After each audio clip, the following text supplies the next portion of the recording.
तो मैं जाऊं दादा? यस।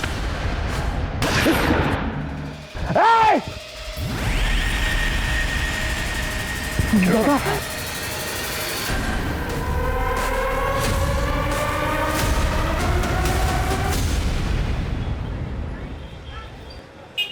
ठीक है माँ जी, मैं निकलता हूँ। सुधाकर बेटा, कुछ बात करनी थी। जी। वो मेरी बड़ी बेटी को गुजरे 5 साल हो गए। भगवान ने तुम दोनों को बच्चा भी नहीं दिया। तुम शादी क्यों नहीं कर लेते? मुझे तुम्हें ऐसा नहीं देखा जाता। भगवान की मर्जी के आगे किसकी चलती है माँ जी? पल्लवी को भी उस लड़की ने धोखा दिया। मुझे तो कुछ समझ में नहीं आ रहा है, मैं क्या करूं। सुधाकर, तुम पल्लवी से शादी कर लो ना। मैं पता नहीं कितने दिन जिंदा रहूंगी। माँ जी, मैं उससे 20 साल बड़ा हूँ। लोग क्या कहेंगे? लोग तो ऐसे भी कीचड़ उछाड़ते रहते हैं। सुधाकर, मैं जानती हूँ तुम मेरे पल्लवी को बहुत खुश रखोगे। हाँ बोल दो। अब आपको मना भी तो नहीं कर सकता माँ जी, लेकिन एक बार पल्लवी से पूछ लीजिए, उसकी मंजूरी भी तो जरूरी है। हाँ, मैं बात करती हूँ उससे।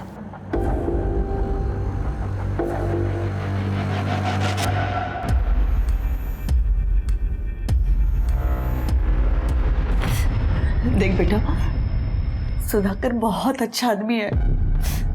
वो तुझे बहुत खुश रखेगा।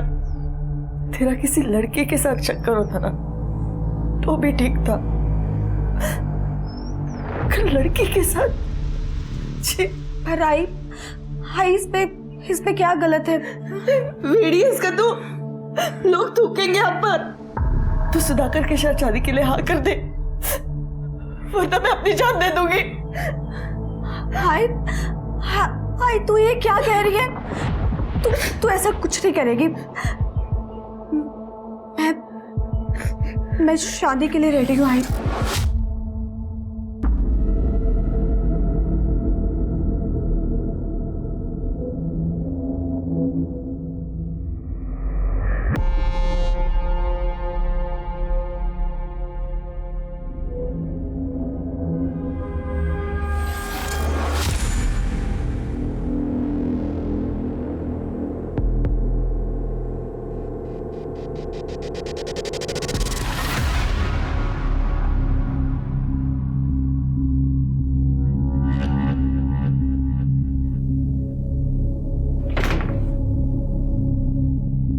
सरप्राइज।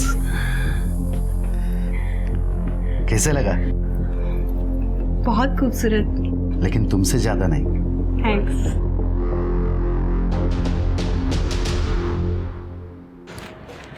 दादा, वो सीलिंग कॉन्ट्रैक्टर मेहता सेठ का फोन है, पैसे मांग रहे हैं। उनसे कहो अगले हफ्ते दे देंगे। ठीक है। मेहता सेठ का, मेरी अभी दादा से बात हुई है। दादा बोल रहे 1 हफ्ता रुको। अरे नहीं, ऐसी बात नहीं है सर।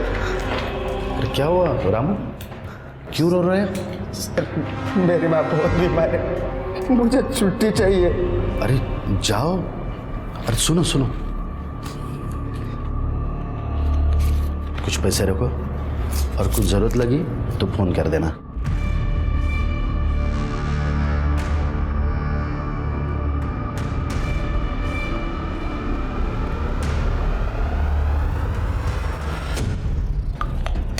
हाँ वागड़े साहब, नहीं मैं कर दूंगा। अरे मैं कर दूंगा, बोला ना।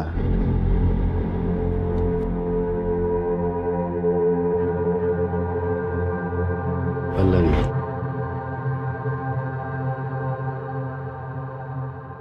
ये क्या कर रहे हैं आप?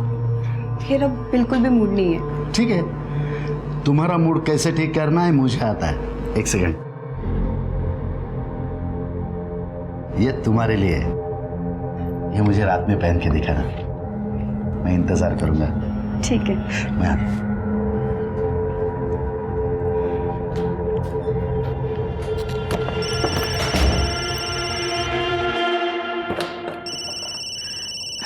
कुसुम, हाँ कुसुम, कैसी है?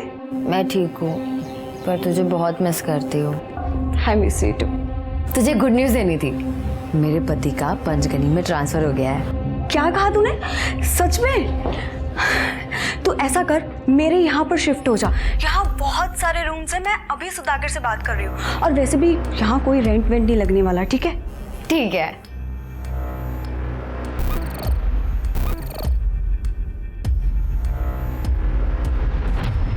सुधाकर भाई, पैसा क्या रहो पूछो। नहीं, तारीख तो आज नहीं आती। जिग्नेश भाई, अभी ये होटल का कंस्ट्रक्शन आधा है, धंधा भी शुरू नहीं हुआ है अभी। कंस्ट्रक्शन आधा है या पूरा, ये मुझे पता नहीं है। मुझे तो पैसा चाहिए, यानी वायदो आज ना तो। प्लीज़ जिग्नेश भाई, और थोड़ी मोहलत दे दीजिए ना प्लीज़। ठीक है, 2 महीने की मोहलत देता हूँ, उसके बाद में पैसा चाहिए। अगर नहीं मिला तो कैसे निकलवाना है तरीका मेरा होगा। जय श्री कृष्ण।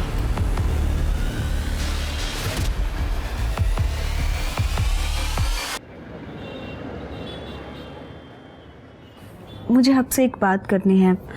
वो मेरी एक फ्रेंड है कुसुम, वो और उसके हस्बैंड हमारे ही शहर में रहने के लिए आ रहे हैं, तो मैं सोच रही हूँ कि क्यों ना हम उन्हें यहाँ अपने साथ रख लें।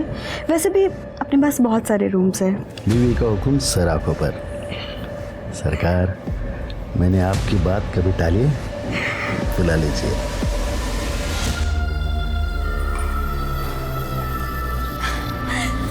कुसुम,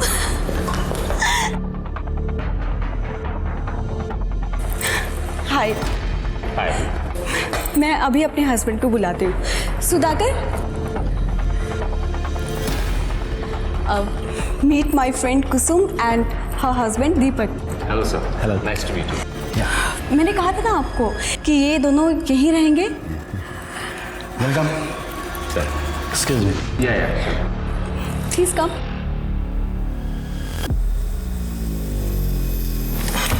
प्लीज वेलकम।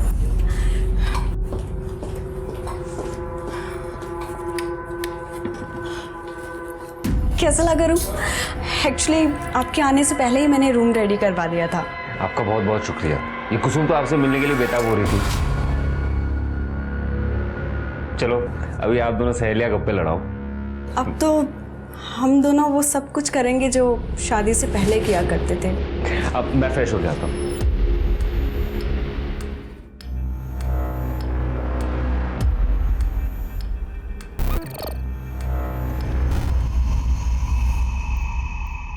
कैसे हो दादा?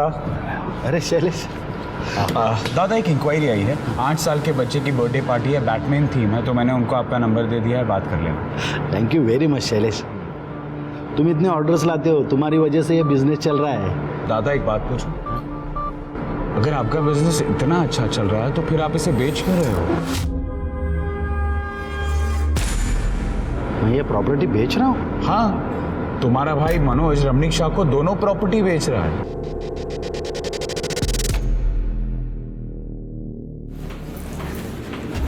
लीजिए चाय लीजिए। चाय। अरे रमणीक भाई, मुझे आपकी जुबान पे पूरा भरोसा है। मैं देखती हूँ।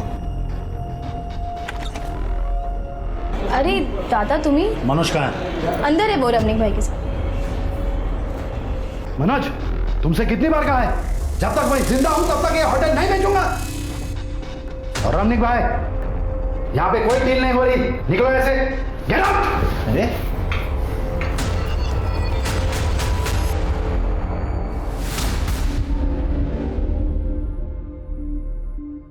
आइंदा अगर मुझसे पूछे बगैर कोई डील की तो याद रखना, समझे?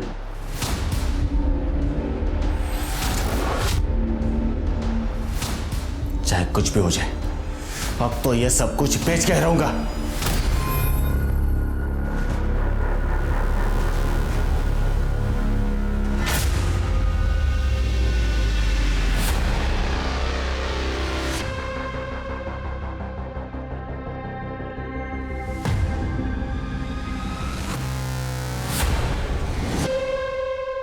अरे हाँ भाई हाँ, बस निकल ही रहे हैं। या पल्लवी को भी तो साथ लेकर आ रहे हैं भाई। या बाय। Excuse me sir. या सर मैंने सुना है आपकी न्यू होटल स्टार्ट हुई है। सर मैंने होटल मैनेजमेंट भी किया हुआ है और मुझे सेल्स का काफ़ी अच्छा एक्सपीरियंस है। सर मुझे जॉब की बहुत ज़रूरत है। क्या है कि ये होटल अभी अंडर कंस्ट्रक्शन है, ये होटल पूरा हो जाएगा तब आ जाइए। पर सर आप एक बार देख लीजिए ना सर। Please leave.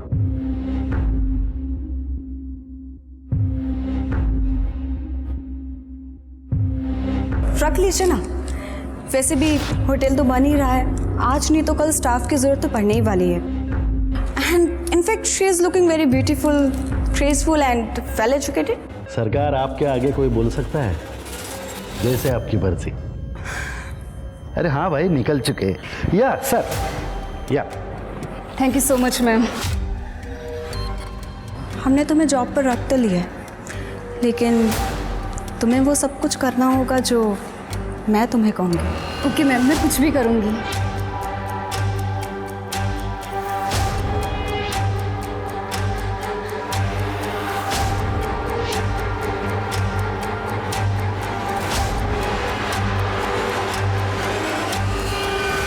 दादा 25 को अपना बैंक्वेट खाली है क्या? 25 को हाँ है।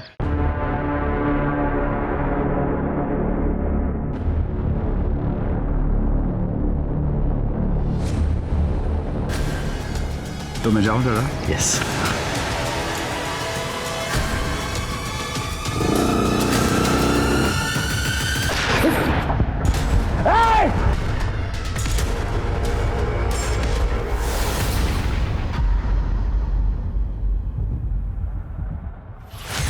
डॉक्टर साहब, इसका जिक्र किसी से मत करना प्लीज। आइए मैं आपको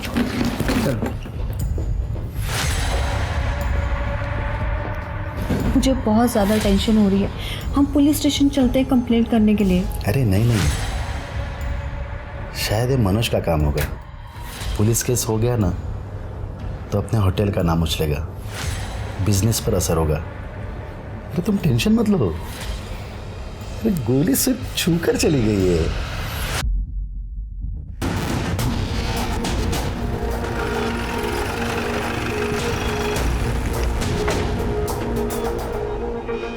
सर मैं ही शैलेश हूँ, मैंने ही आप लोगों को फ़ोन किया था। एक्चुअली सुधाकर दादा ने ये बात किसी को बताने के लिए मना किया था, लेकिन मैंने आपको फ़ोन करना सही समझा। और फायर यहाँ से हुआ? फायर यहाँ से हुआ था, यहाँ पे गिर गया। गोली कहाँ लगी थी सुधाकर जी? सर गोली उनके हाथ को छूकर चली गई। खड़े जरा वहाँ चेक करो सर, बुलेट मिलती है क्या?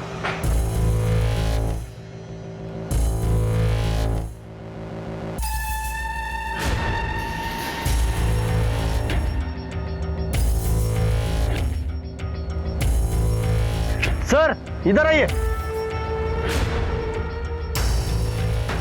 ये देखिए सर, ये बुलेट मिली है।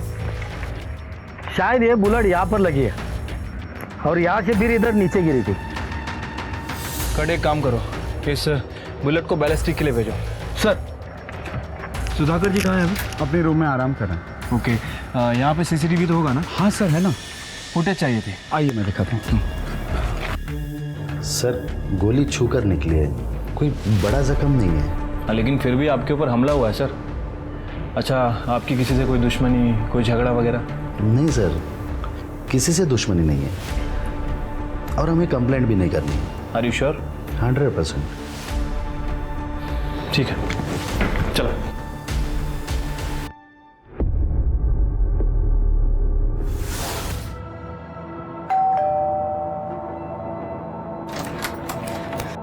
मनोज कहाँ है?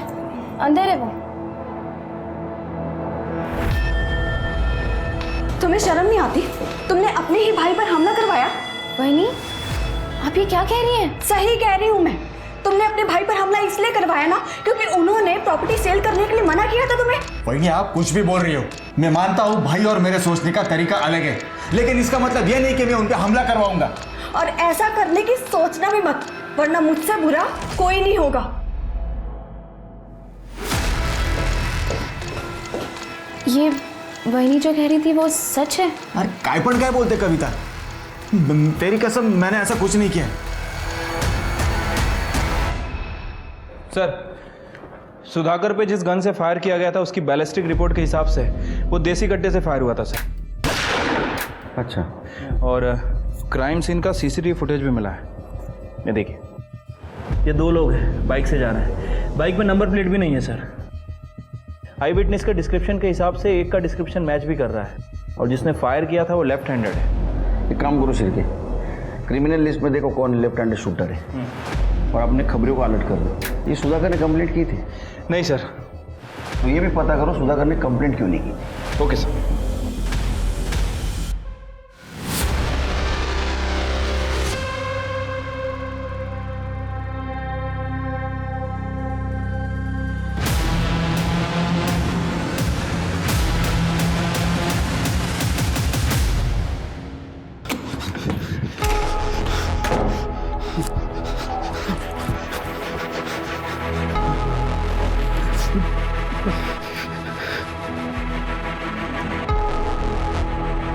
क्या हुआ आपको?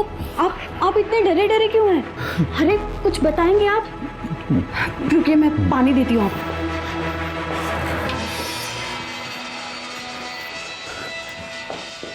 लीजिए।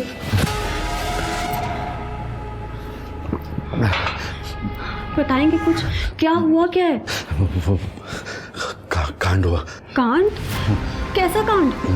नहीं बता सकता। हम प्रॉब्लम में आ जाएंगे। प्रॉब्लम? कैसी प्रॉब्लम? तुम टेंशन मत लो, मैं सब संभालूंगा, लेकिन इस बारे में किसी से बात नहीं करेंगे। मैं संभालूंगा। फंस जाएंगे हम लोग फंस जाएंगे। अरे मेरी बात तो सुनिए, कुछ तो बताइए। फंस जाएंगे? सर ये लेफ्ट हैंड शूटर्स की लिस्ट है, कुल 135 नाम है इसमें। सर ये क्या? सर ये गणपत है, इसने रिसेंटली 3 लोगों को देसी कट्टे बेचे हैं, कपासवाड़ी में छुपा हुआ था। सब मारो मत। 3 जनों को बेचा था ना, बता। सब बताता हूँ सब।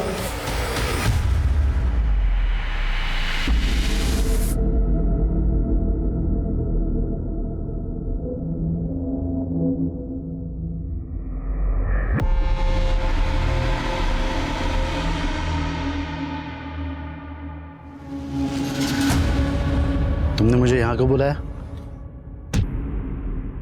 हॅलो, अगं नाही, विदाउट साखरेचा चहा पितोय. साखर बंद. नाही ना, बंद. यस सर हमारी सस्पेक्ट लिस्ट में से गणपत ने ऐसे 3 लोगों को पहचाना है जिसने उसे रिसेंटली देसी कट्टे बेचे थे। लेके आओ तीनों को। ठीक। हेलो, क्या? ठीक है सर, एक बॉडी मिली है।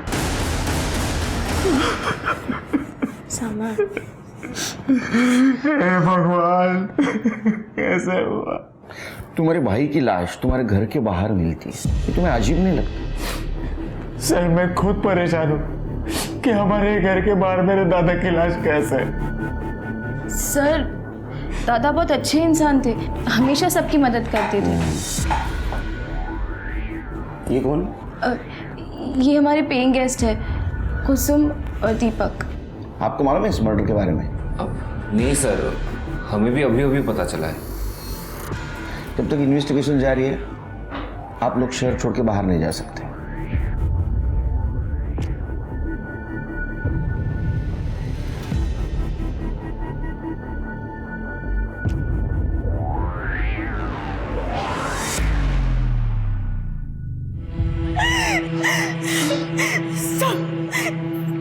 इनको इनके भाई ने मारा। मैं सच बोल रही हूँ। वो हमेशा कहता था कि होटल में बैंकेट सेल करने के लिए इनको, लेकिन इन्होंने नहीं करने दिया, इसलिए वो हमारे होटल में ना रहते हुए कहीं और रहता था।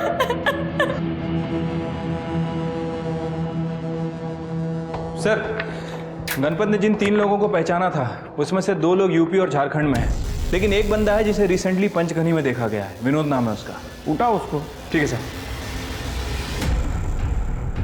ये सब मैं जीता। अरे अगला चल। बहुत शौक है ना लोगों का सुपारी लेने का?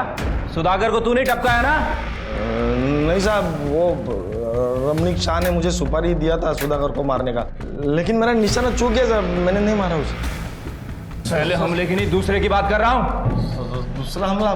साहब मैंने दोबारा हमला नहीं किया, वो तो मामला ठंडा होने तक मैं यहाँ पे छुप कर बैठा था। माँ कसम मैंने सुधाकर को नहीं मारा है। अरे उठाओ इसे।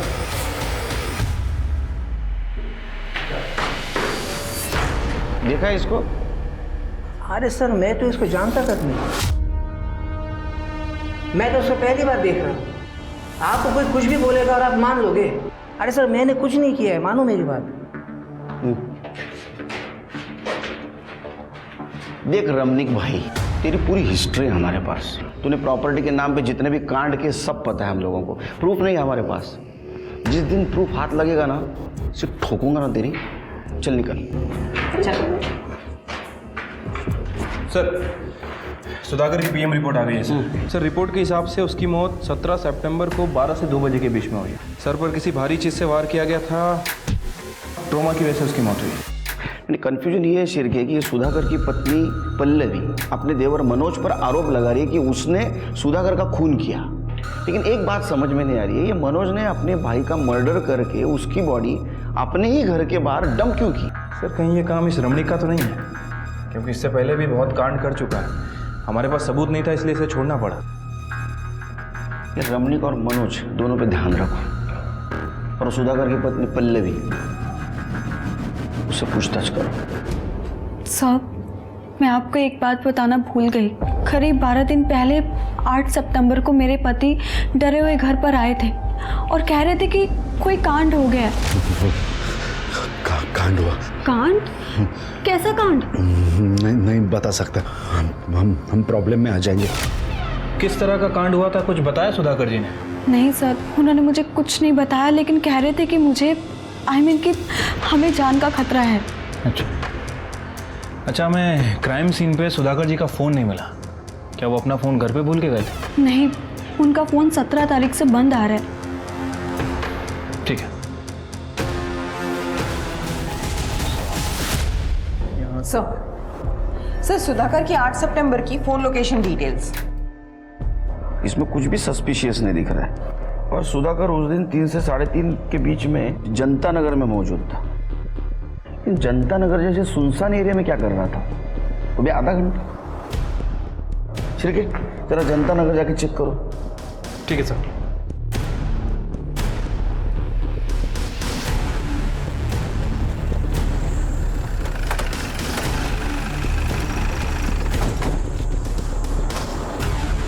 सुधाकर जी के फोन की लोकेशन यही थी ना? हाँ सर। जरा चेक करो कुछ मिलता है क्या।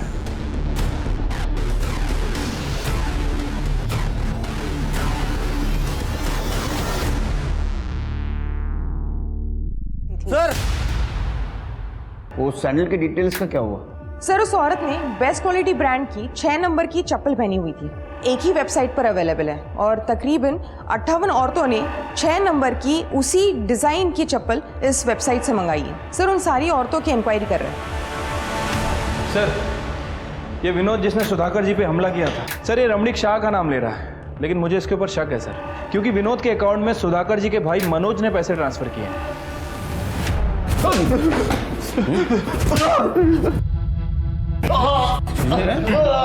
तेरे बैंक अकाउंट से विनोद के बैंक अकाउंट में पैसा ट्रांसफर हुआ है। तुम दोनों ने मिलकर मारा तेरे भाई को। सर मैं मानता हूँ मैंने और रमणीक भाई ने सुधाकर दादा को मारने का प्लान किया था, लेकिन हम लोग कामयाब नहीं हुए थे सर। लेकिन सेकंड टाइम तो कामयाब हो गया ना तू? नहीं सर, मैंने पहली बार भी कुछ नहीं किया था और सेकंड टाइम तो मैंने कोशिश भी नहीं की थी। मुझे तो खुद इस बात पे पछतावा है कि मैंने सुधाकर दादा को मारने का प्लान किया भी कैसे। अरे पछतावा तेरे को तब होगा जब तू जेल में टॉयलेट को बैठेगा। और तेरे रमणीक भाई को भी नहीं छोड़ेंगे हम। चल लेके चल।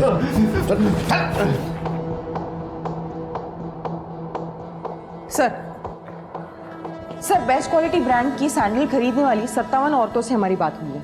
सारे के सारे सही सलामत है, सिवाय एक औरत के। उसका नाम शोभा मेहता है। यही के बिजनेसमैन प्रकाश मेहता की बीवी है वो।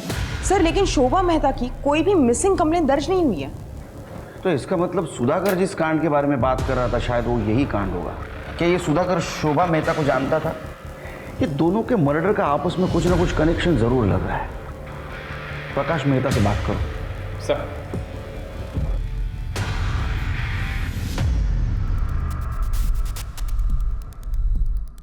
सर ये मेरी बीवी है।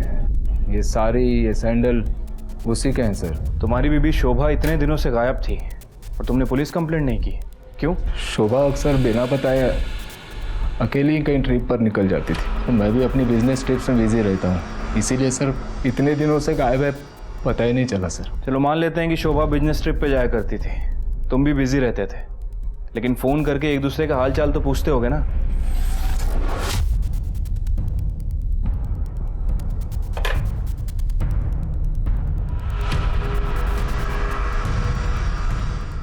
अच्छा, तुम किसी सुधाकर माने को जानते हो?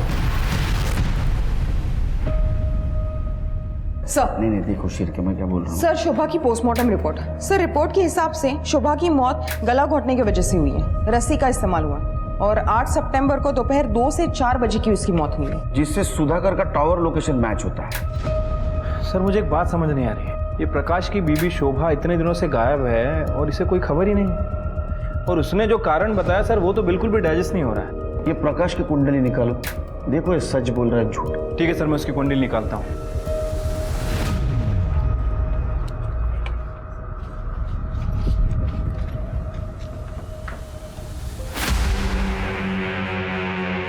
कहाँ जा रहे हो? साहब कपड़े इस्त्री को देने के लिए। मेहता के घर में कितने साल से काम कर रहे हो? 4 साल से। 4 साल से, मतलब तुम्हें तो पता ही होगा कि उसके घर में क्या होता है क्या नहीं। तो तुम्हारे साहब और तुम्हारी मैडम के संबंध कैसे? साहब वो मैं घबराओ मत, तुम्हारा नाम नहीं आएगा, बताओ। वैसे तो हमारे साहब बहुत अजीब, मतलब अगर काम रहता है तो वो नॉर्मल रहते हैं, लेकिन जब शराब पीते हैं तो अचानक जानवर बन जाते हैं।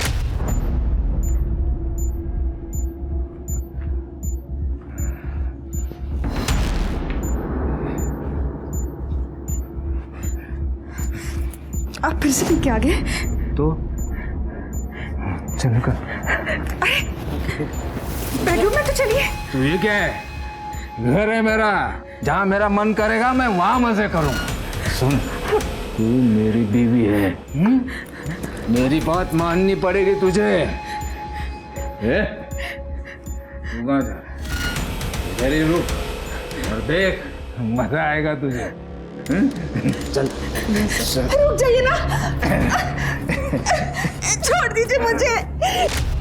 प्रकाश साहब तो अपने दोस्तों के सामने भी शोभा मैडम के साथ बहुत बार ज़बरदस्ती करते थे। सब मैडम का कोई नहीं था ना, इसलिए मैडम सब कुछ बर्दाश्त करने लगी और कुछ दिनों बाद घर के बाहर रहने लगी। तुम्हें लगता है कि ये प्रकाश तुम्हारी मैडम का मर्डर कर सकता है? साहब ये मैं कैसे बोल सकता हूँ, मुझे जो कुछ पता था मैंने आपको बता दिया साहब। अब मैं जाऊँ, नहीं तो साहब गुस्सा करेंगे।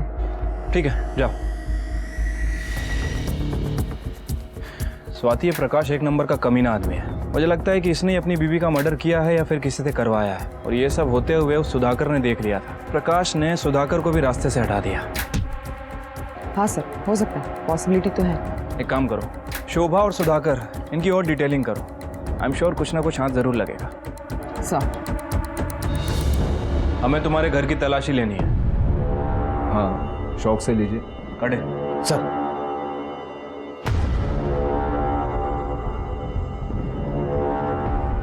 सर, ये देखिए क्या मिला। तुम्हारी बीवी ने 4 महीने पहले अबॉर्शन करवाया था। ये बात तुमने हमें पहले क्यों नहीं बताई? सर मैं तो ये भी नहीं जानता था कि वो प्रेग्नेंट है। तो फिर ये रिपोर्ट कहाँ से आई? सर पिछले कई महीनों से हमारे बीच कोई फिजिकल रिलेशंस थे ही नहीं। देखो, जो भी है सच सच बता दो, वैसे भी तुम ज्यादा दिन तक बचने वाले नहीं हो हमसे। सर, शोभा के कॉल रिकॉर्ड में एक पर्टिकुलर नंबर मिला है जिससे शोभा लगातार 6 महीनों से टच में थी। लेट नाइट्स कॉल्स भी किए गए और बहुत सारे रोमांटिक मैसेज भी भेजे गए, और सभी मैसेज का शोभा ने जवाब भी दिया है। इसका मतलब इसका कहीं एक्स्ट्रा मैरिटल अफेयर चल रहा होगा। हाँ सर, हो सकता है, लेकिन शोभा ने यह नंबर अपने फ़ोन में सेव नहीं किया था। हो सकता है कि उसे डर था कि शायद ये बात उसके पति को पता चल जाए। हमने पता किया है सर, ये नंबर राजीव देशमुख के नाम रजिस्टर्ड है, और शोभा के घर में हमें उसकी अबॉर्शन रिपोर्ट मिली थी। उससे कुछ खास इन्फॉर्मेशन नहीं मिली, लेकिन इस राजीव देशमुख का फ़ोन 8 सितंबर को उसी जगह एक्टिव था जहाँ शोभा की बॉडी मिली, जनता नगर। तो हो सकता है राजू देशमुख ने शोभा मेहता को मारा हो। राजू को ढूंढो जल्द से जल्द। ठीक है सर। सर मनोज के पेइंग गेस्ट कुसुम और दीपक दोनों की इंफॉर्मेशन निकाली। वो पहले सुधाकर के होटल में रहते थे, लेकिन कुछ दिन पहले वो मनोज के यहाँ शिफ्ट हुए। सर ये कुसुम और सुधाकर की बीवी पल्लवी पुराने दोस्त हैं। फिर पता करो कि वो सुधाकर के होटल से क्यों शिफ्ट हुए थे।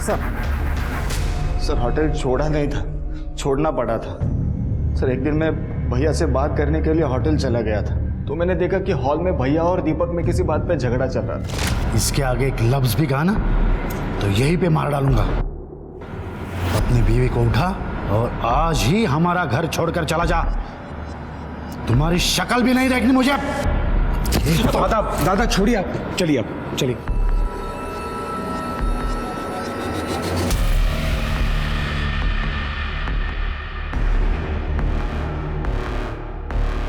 क्या हुआ भैया, इतना गुस्से में क्यों थे?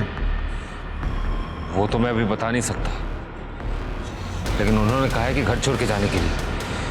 फिलहाल तो मुझे एक रहने के लिए बंदोबस्त करना होगा। तो एक काम करो ना, मेरे यहाँ एक कमरा खाली है, तुम और तुम्हारी बीवी आ जाओ। यहाँ जितना रेंट दे देते हो उतना ही दे दो। सर मुझे पैसों की बहुत ज़रूरत थी, इसलिए मैंने दीपक और उसकी पत्नी को अपने घर में रहने के लिए कहा था। होगी ना पैसों की ज़रूरत, क्योंकि भाई की सुपारी देने में तेरा पूरा पैसा खर्चा हो गया था। ये झगड़ा किस टाइम और किस वक्त हुआ बता दो।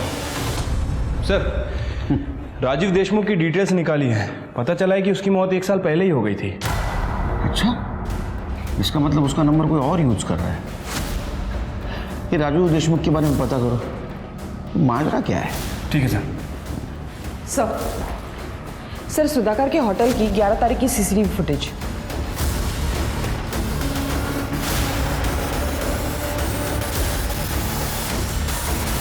हिरासत में लो इसको। सर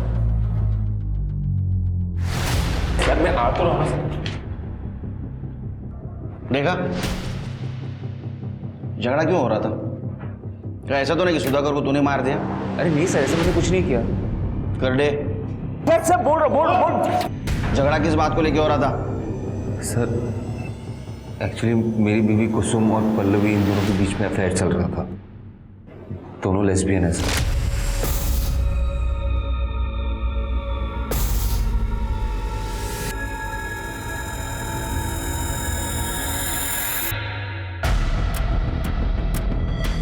अरे आ गए तुम?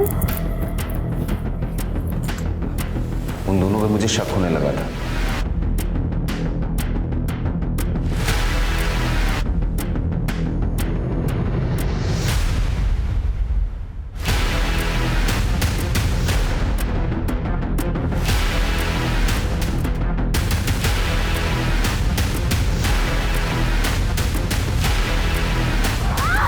प्लीज मुझे माफ कर दो। प्लीज मेरी वीडियो डिलीट कर दो। वीडियो डिलीट कर दो? लेकिन मेरा गुस्सा शांत नहीं हुआ सर। मुझे वो वीडियो सुधाकर को दिखाना था, इसलिए मैं अगले दिन सुधाकर से मिलने गया। क्या बकवास कर रहे हो? शर्म नहीं आती? इतना गंदा इल्जाम लगाते हो मेरे बीवी पर। पल्लवी मुझसे बहुत प्यार करती है, इसके खिलाफ एक शब्द भी नहीं सुन सकता मैं। मेरे पास प्रूफ है, रिकॉर्डिंग किया है मैंने। बिना प्रूफ के आपके पास नहीं आता मैं। एक मिनट, वो वीडियोस बहुत आते हैं ना, तो पता नहीं चलता। एक मिनट में। इसके आगे एक लफ्ज भी कहा ना तो यहीं पे मार डालूंगा।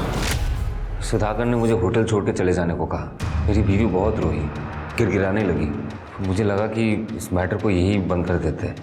वैसे भी सर, लोगों को जाके बताएंगे तो वो लोग मुझ पे हंसेंगे ना। Thank you sir. छिड़के मुझे नहीं लगता सच बोल रहा है। अच्छा, वो सीसीटीवी में सुधाकर का दोस्त शैलेश भी दिख रहा था, मतलब इस झगड़े के बारे में उसको पता था। हमसे क्यों नहीं बोला उसने? ये सब मैं कैसे बताता सर? बड़ी शर्म की बात। सुधाकर अपनी बीवी पे बहुत भरोसा करता था, लेकिन एक दिन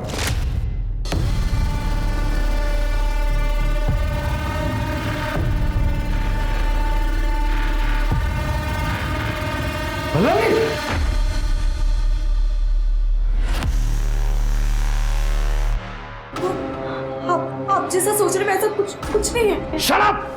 मैंने जो सुना था वो सब सच था। अरे क्या क्या नहीं किया मैंने तुम्हारे लिए। दुनिया से लड़ने को तैयार था मैं, मेरी जिंदगी बर्बाद कर दी तुमने। सुधाकर बहुत गुस्से में था। उसने मुझे सब कुछ बताया था, लेकिन मुझे चुप रहने के लिए कहा था। सर, सुधाकर पल्लवी को डिवोर्स देना चाहता था, लेकिन पल्लवी नहीं चाहती थी कि वो डिवोर्स ले।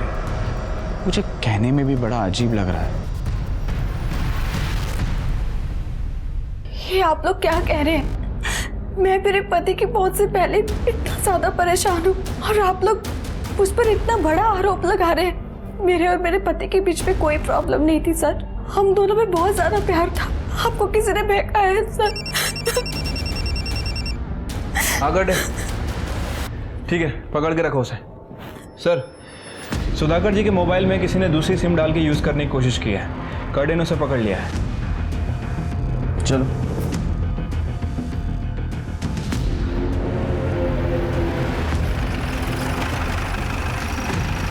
सर, सुधाकर का मोबाइल इसको ही मिला था या एरिया मध्ये।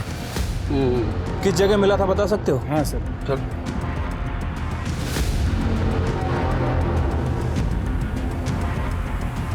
यही वो मुझे फोन मिला। करने स्वाति भगा के सापड़ देगा।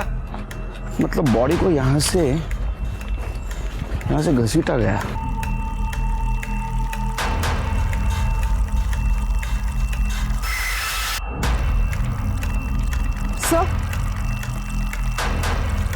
सर ये देखिए, ये चेन मिली है। तो मारने वाले की हो सकती है।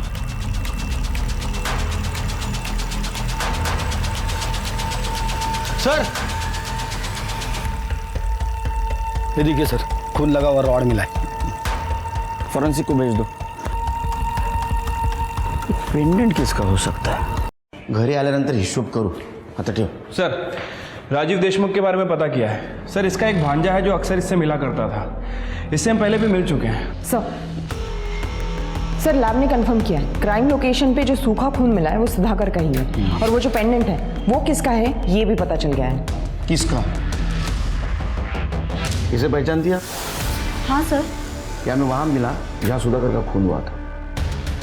ये पेंडेंट मेरा है सर, मैं मानती हूँ, लेकिन ये पेंडेंट मैंने किसी और को दे दिया था। मेरे पास सबूत है सर। ये देखिए आप।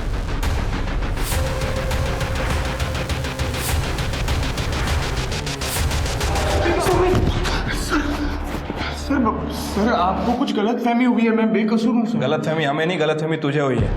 ये देख, ये तेरे मामा राजीव देशमुख का फोन है जिसे तू पिछले 1 साल से यूज कर रहा है, उन्हीं के सिम कार्ड से। मैसेज दिखा।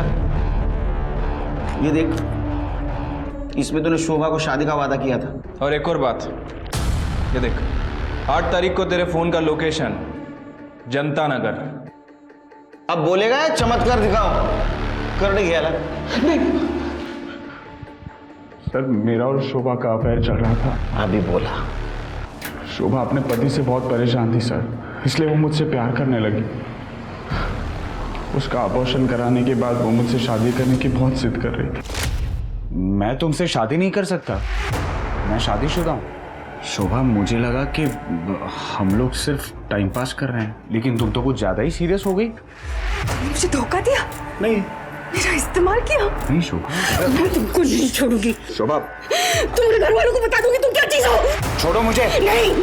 शोभा मुझे बहुत धमकियां दे रही थी सर, इसलिए मैंने उसे माफ़ी मांगकर जनता नगर मिलने के लिए बुलाया। और सुधाकर अपने क्लाइंट से मीटिंग करके हाईवे से गुजर रहा था। मुझे देखकर वो मेरे पीछे आया और उसने मुझे खून करते हुए देख लिया। दादा, क्या कर दिया तूने? दादा, ये बात किसी को मत बताना प्लीज। अगर मैं इसे नहीं मारता तो ये मेरी जिंदगी बर्बाद करते थे।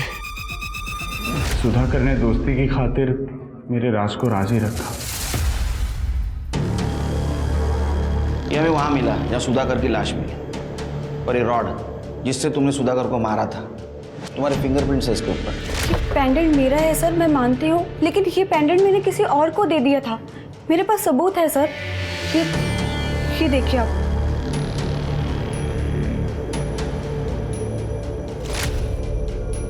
स्वाति, पल्लवी ने मुझे बताया कि सुधाकर को हम पर शक हो गया है और इसलिए वो मुझसे नाता तोड़ रही है। मैं फिर पल्लवी से मिलने होटल गई। आप जैसा सोच रहे वैसा कुछ भी नहीं है। अरे क्या कुछ नहीं है, मैंने मेरे आंखों से देखा है। आपने सब कुछ गलत देखा है, ऐसा कुछ नहीं गलत नहीं देखा है मैंने। विश्वासघात किया है तुमने मेरे साथ। आप गलत समझ रहे हैं, ऐसा कुछ भी नहीं है। मुझे यकीन हो गया सुधाकर हमारे रिश्ते के बीच आ रहा है। वो मुझे पल्लवी से मिलने नहीं देगा। ये सोचकर मेरी बेचैनी बढ़ती गई। मैं पल्लवी को फिर से खोना नहीं चाहती थी सर। मैंने फिर सुधाकर से बात करने की रिक्वेस्ट की और उससे मिलने बुलाया। तुमने मुझे यहाँ क्यों बुलाया? जैसे तैसे उसकी लाश को घसीटते हुए मनोज के घर के पास ले गई ताकि आप लोगों को मनोज पे शक हो, क्योंकि उनके झगड़े के बारे में सबको पता था।